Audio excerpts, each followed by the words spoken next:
Ang mabuting balita ng Panginoon ayon kay San Mateo.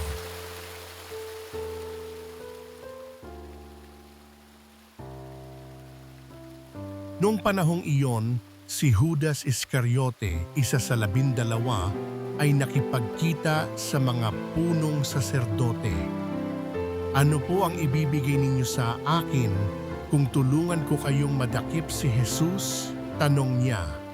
Noon din ay binilangan nila siya ng 30 salaping pilak.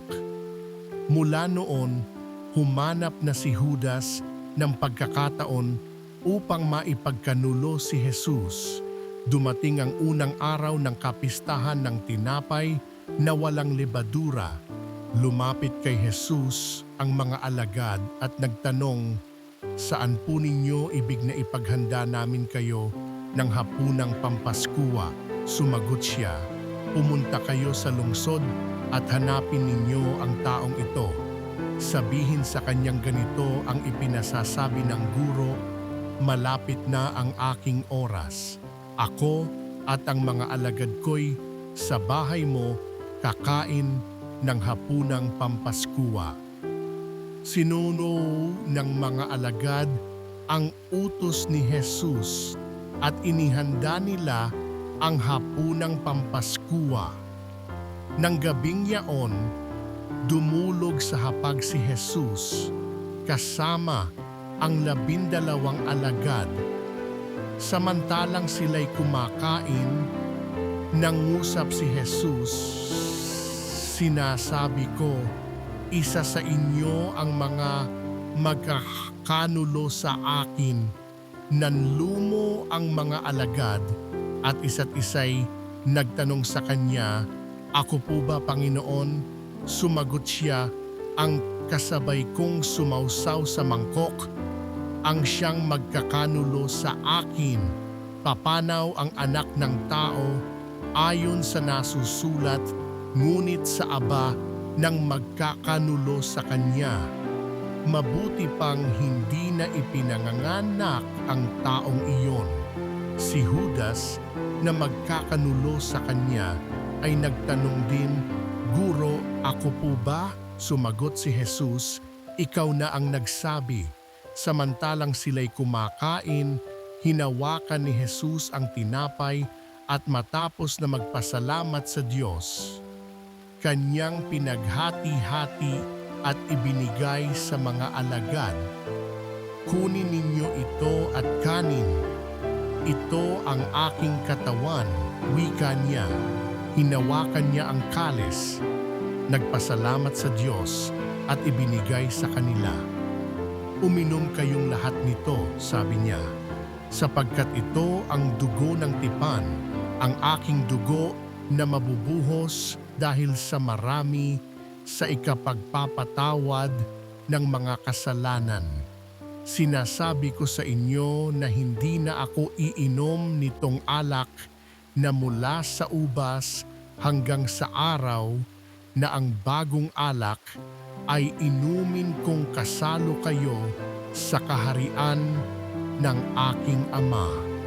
At pagkaawit ng isang imno, sila'y nagpunta sa bundok ng mga Olibo.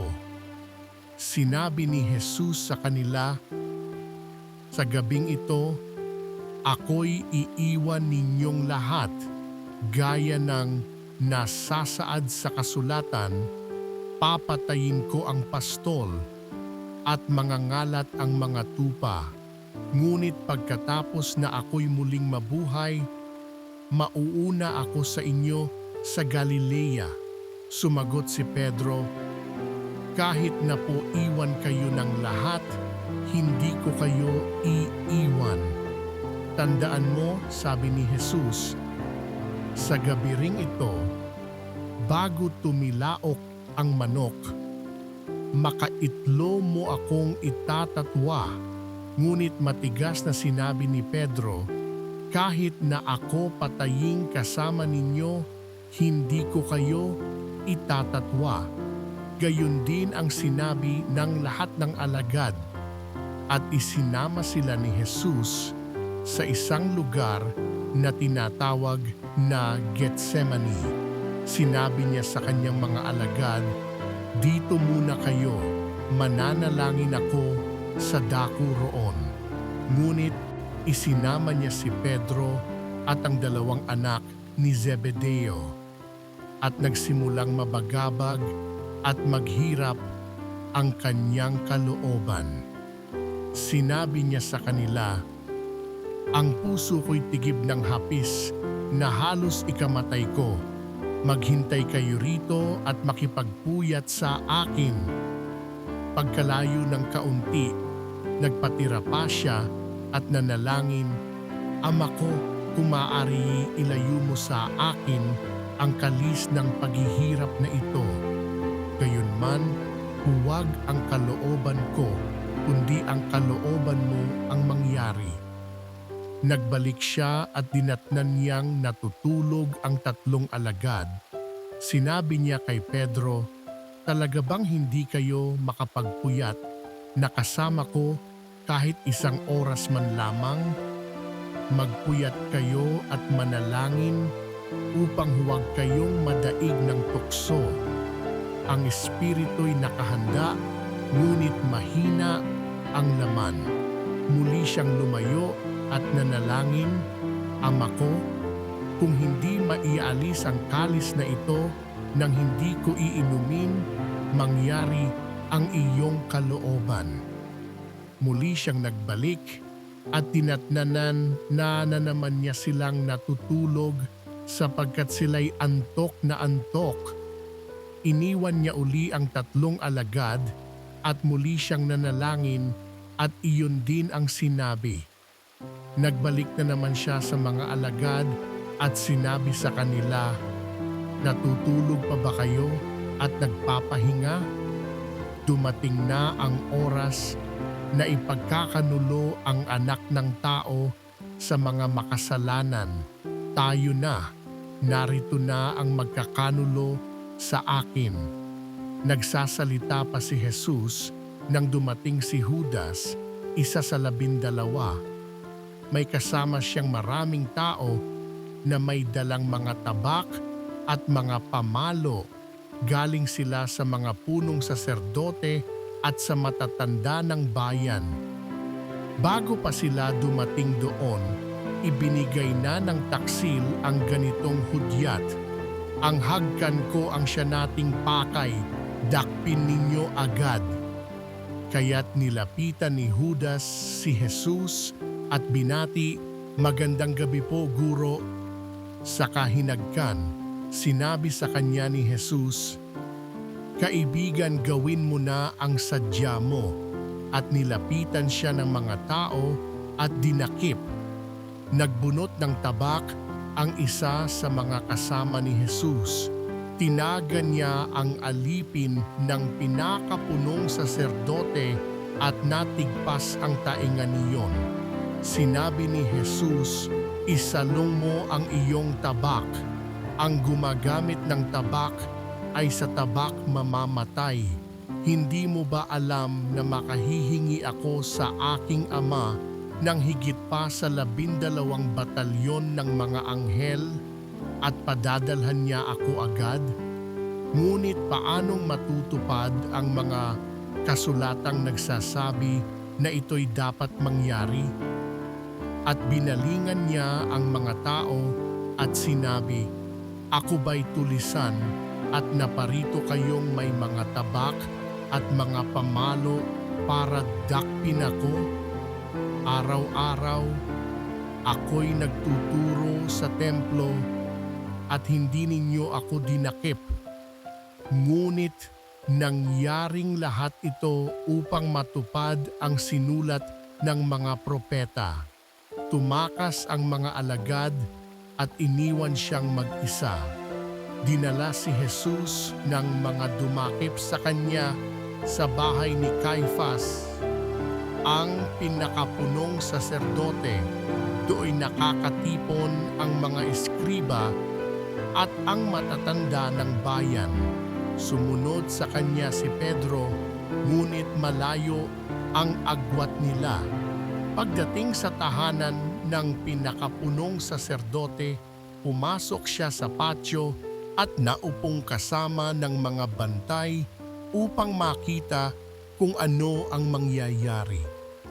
Naghahanap naman ang mga punong saserdote at ang buong Sanedrin ng saksing magsisinungaling laban kay Jesus upang maipapatay siya. Wala silang matagpuan bagamat maraming humarap at nagsabi ng kabulaanan tungkol sa kanya. Sa wakas may dalawang humarap at sinabi ng taong ito na gigibain niya ang templo at muling itatayo sa loob ng 3 araw. Tumindig ang pinakapunong saserdote at sinabi kay Jesus, "Wala ka bang maisasagot sa paratang na ito sa iyo?" Ngunit hindi umimik si Jesus at sinabi sa kanya ng pinakapunong saserdote, "Iniuutos ko sa iyo, sabihin mo sa amin, sa ngalan ng Diyos na buhay, kung ikaw ang Mesiyas, ang anak ng Diyos." Sumagot si Jesus, "Kayo na ang nagsabi. Ngunit sinasabi ko sa inyo, mula ngayon ay makikita ninyo ang anak ng taong nakaupo sa kanan ng may kapangyarihan at dumarating na nasa alapaap ng langit." Nang marinig ito ng pinakapunong saserdote, winahak niya ang sariling kasuotan at sinabi, "Ito'y kalapastanganan sa Diyos. Hindi na natin kailangan ang mga saksi. Narinig ninyo ang kanyang paglapastanganan sa Diyos. Ano sa palagay ninyo?" Sumagot sila, "Dapat siyang mamatay. Siya'y nilura nila sa mukha at pinagsusuntok. Sinampal naman siya ng iba at ang sabi, 'Kristo, hulaan mo nga kung sino ang sumampal sa iyo.'" Samantala, si Pedro'y nakaupo sa patio. Nilapitan siya ng isang alilang babae at ang sabi, "Kasama ka rin ni Jesus na taga-Galilea, hindi ba?" Ngunit itinanggi niya ito sa harapan ng lahat. "Wala akong nalalaman sa sinasabi mo," sagot niya. Pumunta sa may pintuan si Pedro. Nakita siya ng isa pang alilang babae at sinabi sa mga naroon, "Ang lalaking ito'y kasama ni Jesus na taga Nazaret." Muli siyang tumanggi, "Isinusumpa ko, hindi ko nakikilala ang taong iyan." Maya-maya'y lumapit kay Pedro ang mga naroon. Sinabi nila, "Isa ka nga sa kanila, nakikilala sa iyong pagsasalita. Mamatay man ako, talagang hindi ko nakikilala ang taong iyan," sagot ni Pedro. Siya namang pagtilaok ng manok. At naalaala ni Pedro ang sabi ni Jesus, "Bago tumilaok ang manok, makaitlo mo akong itatatwa." Lumabas siya at nanangis ng buong kapaitan. Kinaumagahan, nagpulong ang mga punong saserdote at ang mga matatanda ng bayan kung paano maipapapatay si Jesus. Iginapos nila siya at dinala kay Gobernador Pilato. Nang makita ni Judas na si Jesus ay hinatulang mamatay, nagsisi siya at isinauli sa mga punong saserdote at sa matatanda ng bayan ang 30 salaping pilak. Sinabi niya, "Nagkasala ako, ipinagkanulo ko ang taong walang sala. Ano ang pakialam namin? Bahala ka," sagot nila. Inihagis ni Judas ang mga salaping pilak sa loob ng templo, saka siya umalis at nagbigti. Pinulot ng mga punong saserdote ang mga salaping pilak. Sinabi nila, "Labag sa kautusan na ilagay ang salaping ito sa kabangyaman ng templo. Ito'y kabayaran sa buhay ng isang tao." Nagkaisa sila na ang salapi ay ibayad sa bukid ng magpapalayok upang gawing libingan ng mga dayuhan. Kaya ang bukid na iyon ay tinawag na Bukid ng Dugo hanggang sa panahong ito. Sa ganitong paraan, natupad ang sinabi ni Propeta Jeremias. Kinuha nila ang 30 salaping pilak, ang inihalaga sa kanya ng mga Israelita at ibinayad sa bukid ng magpapalayok ayon sa iniutos sa akin ng Panginoon. Iniharap si Jesus sa gobernador. Ikaw ba ang hari ng mga Judyo? Tanong sa kanya ng gobernador. Sumagot si Jesus, kayo na ang nagsasabi.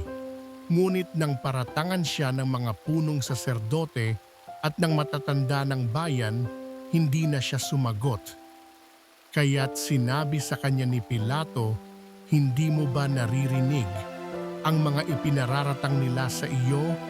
Ngunit hindi sumagot si Jesus, gaputok man, kaya't nagtaka ang gobernador.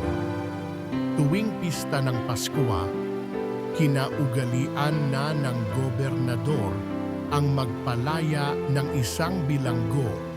Sino mang mahiling ng taong bayan. Noon ay may isang kilalang bilanggo na nagngangalang Barabas. Kaya't nang magkatipon ang mga tao, tinanong sila ni Pilato, sino ang ibig ninyong palayain ko? Si Barabas o si Jesus? Jesus na tinawag na Kristo. Alam ni Pilato na inggit ang nag-udyok sa kanila na dalhin sa kanya si Jesus. Hindi lamang iyan, samantalang siya'y nakaluklok sa hukuman, nagpasabi sa kanya ang kanyang asawa, huwag kang makialam sa taong iyan na walang kasalanan, sapagkat kagabi pinahirapan ako ng aking panaginip tungkol sa kanya. Ang mga tao na may sinulsulan ng mga punong saserdote at ng matatanda ng bayan na hilingin kay Pilato na si Barabas ang palayain at si Jesus ay ipapatay. Muli silang tinanong ng gobernador, sino sa dalawa ang ibig ninyong palayain ko? Si Barabas po, sagot nila. Sinabi sa kanila ni Pilato, kung gayon, ano ang gagawin ko kay Jesus na tinatawag na Kristo? Sumagot ang lahat, ipako sa krus. Bakit anong masama ang ginawa niya? Tanong ni Pilato. Ngunit lalo pa nilang isinigaw, ipako sa krus. Nang makita ni Pilato na wala siyang magagawa at malamang pang magkagulo ang mga tao, nagpakuha siya ng tubig at naghugas ng kamay sa harapan ng mga tao. Wala akong pananagutan sa kamatayan ng taong ito. Bahala kayo, sabi ni Pilato.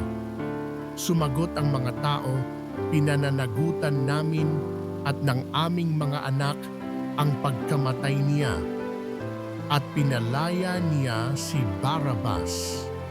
Ngunit ipinahagupit si Jesus at ibinigay sa kanila upang ipako sa krus.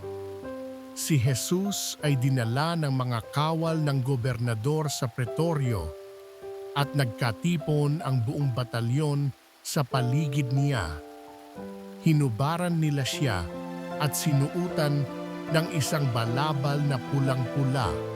Naglikaw sila ng halamang matinik at ipinutong sa kanya, saka pinapaghawak ng isang tambo sa kanyang kanang kamay. At palibak siyang niluhod-luhuran at binati, mabuhay ang hari ng mga Hudyo. Siya'y pinaglulurhan, kinuha nila ang tambo at siya'y pinaghahampas sa ulo. At matapos kutyain, kanilang inalisan siya ng balabal, sinuutan ng sariling damit at inilabas upang ipako sa krus. Paglabas nila ng lungsod, kanilang nakita ang isang lalaking nagngangalang Simon, isang taga-Cyrene. Pilit nilang ipinapasan sa kanya ang krus ni Jesus. Pagdating sa lugar na tinatawag na Golgota na nangangahulugang pok ng bungo, binigyan nila si Jesus ng alak na hinaluan ng apdo. Ngunit nang matikman niya ay hindi ininom. Nang maipako na siya sa krus, pinaghati-hatian nila ang kanyang mga damit matapos magsapalaran at naupo sila upang siya'y bantayan. Nakasulat sa kanyang ulunan ang sakdal laban sa kanya, "Ito'y si Jesus, ang hari ng mga Hudyo." 2 tulisan ang kasabay niyang ipinako sa krus, isa sa kanan at isa sa kaliwa. Nilibak siya ng mga nagdaraan at tatangu-tango pang sinabi, "Di ba ikaw ang gigiba ng templo at muling magtatayo nito sa loob ng 3 araw? Iligtas mo ngayon ang iyong sarili. Kung ikaw nga ang anak ng Diyos, bumaba ka sa krus." Kinutya rin siya ng mga punong saserdote, ng mga eskriba at ng matatanda ng bayan. Sabi nila, iniligtas ang iba, ngunit ang sarili di mailigtas. Di ba siya ang hari ng Israel? Bumaba lang siya ngayon sa krus. Maniniwala kami sa kanya. Nananalig siya sa Diyos at sinasabi niyang siya ang anak ng Diyos. Iligtas siya ng Diyos kung talagang iniibig siya. At inalipusta rin siya ng mga tulisang ipinakong kasabay niya. Mula sa tanghaling tapat hanggang sa 3 ng hapon ay nagdilim sa buong lupain. Nang mag-3 ng hapon, sumigaw si Jesus, "Eli, Eli, lama sabachthani." Ibig sabihin, Diyos ko, bakit mo ako pinabayaan?" Narinig ito ng ilan sa mga nakatayo roon at sinabi nila, tinatawag niya si Elias. Agad tumakbo ang isa sa kanila at kumuha ng espongha, tinigmak ng maasim na alak, inilagay sa dulo ng isang tambo at ipinasipsip kay Jesus. Ngunit sinabi naman ng iba, "Hintay muna, tingnan natin kung darating si Elias upang iligtas siya." Muling sumigaw si Jesus at nalagutan ng hininga. Dito luluhod ang tanan at sandaling mananahimik. Biglang napunit sa gitna ang tabing ng templo mula sa itaas hanggang sa ibaba.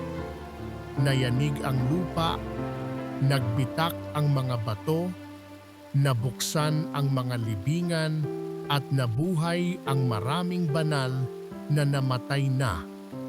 Lumabas sila ng libingan at nang muling mabuhay si Jesus, sila'y pumasok sa banal na lungsod at nakita roon ng marami.